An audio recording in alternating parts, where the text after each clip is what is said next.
नमस्कार। आज हम आपको बताएंगे एयर फ्रांस फ्लाइट 447 की कहानी। ये विमान 12 मई 2009 को रियो डे जनेरो, ब्राजील से पेरिस, फ्रांस जा रहा था। इस उड़ान में कुल 228 लोग सवार थे, यात्री और क्रू मेंबर। पायलटों में एक अनुभवी कप्तान और 2 सह पायलट थे। क्रू मेंबर प्रशिक्षित और अनुभवी थे। यात्रियों में परिवार, व्यावसायिक लोग और छुट्टियों पर जाने वाले लोग शामिल थे। कुछ खिड़की के पास बैठे थे, कुछ बातचीत कर रहे थे और कुछ सो रहे थे। विमान ने रात में टेक ऑफ किया। ऑटो पायलट ने नियंत्रण संभाला। शुरुआत में सब कुछ सामान्य लग रहा था, लेकिन यह रात इतिहास की सबसे रहस्यमय और दुखद उड़ानों में से एक बन गई। विमान धीरे धीरे ऊंचाई पकड़ रहा था। रात का आकाश शांत लग रहा था। अटलांटिक महासागर फैला हुआ था।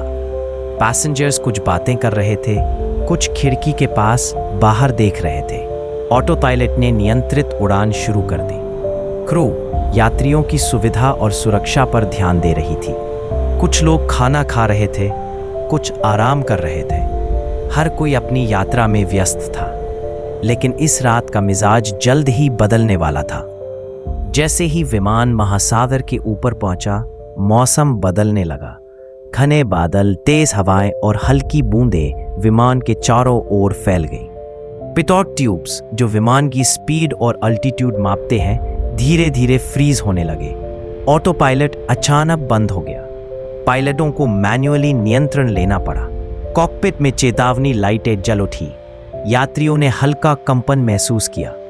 कुछ डर के मारे सीट बेल्ट कस रहे थे। क्रू यात्रियों को शांत करने की कोशिश कर रही थी। कॉकपिट में पायलट तनाव में थे। हर पल चुनौतीपूर्ण बनता जा रहा था। रात लगभग 2 बजे तूफान तेजी से बढ़ रहा था।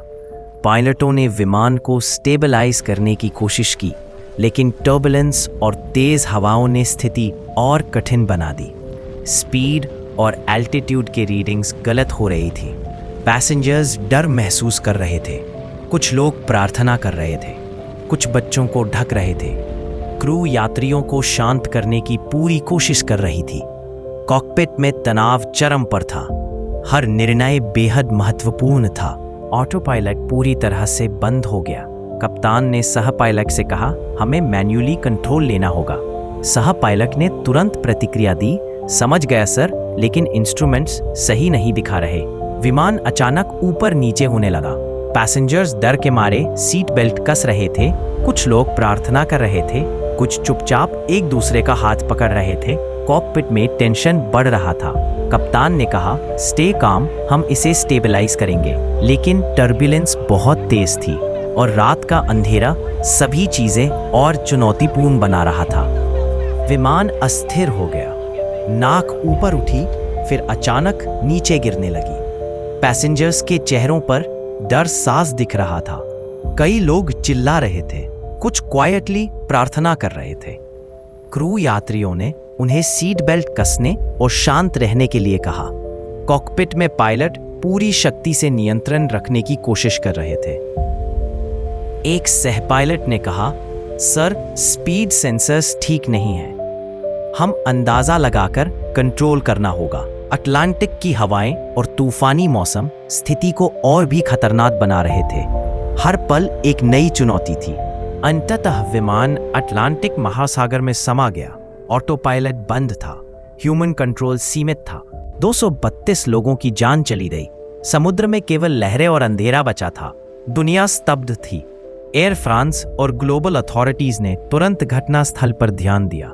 मीडिया और परिवार दोनों घबराए हुए थे। यह हादसा एविएशन हिस्ट्री का सबसे रहस्यमय और दुखद घटना बन गया।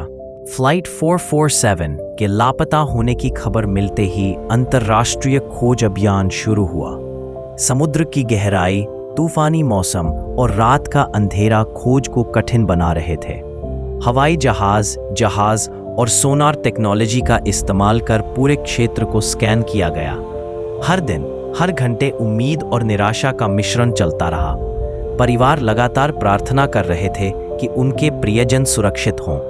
इन्वेस्टिगेटर्स लगातार रिपोर्ट और डेटा की समीक्षा कर रहे थे। समुद्र की गहराई इतनी थी कि मानवीय आंखें कुछ नहीं देख सकती थीं। रोबोटिक सबमरीन्स और आरओवीज का इस्तेमाल किया गया। तूफान और तेज लहरें खोज को और कठिन बना रही थी। मलबा समुद्र की सतह पर बिखरा हुआ था। हर सफल रिकवरी एक नई उम्मीद थी, लेकिन कई बार प्रयास विफल हो रहे थे।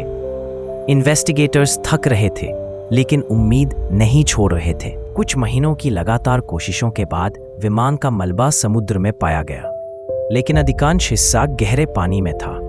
एडवांस सबमरीन्स ने ब्लैक बॉक्स ढूंढा, जिसमें कॉकपिट वॉइस और फ्लाइट डेटा रिकॉर्ड होती है।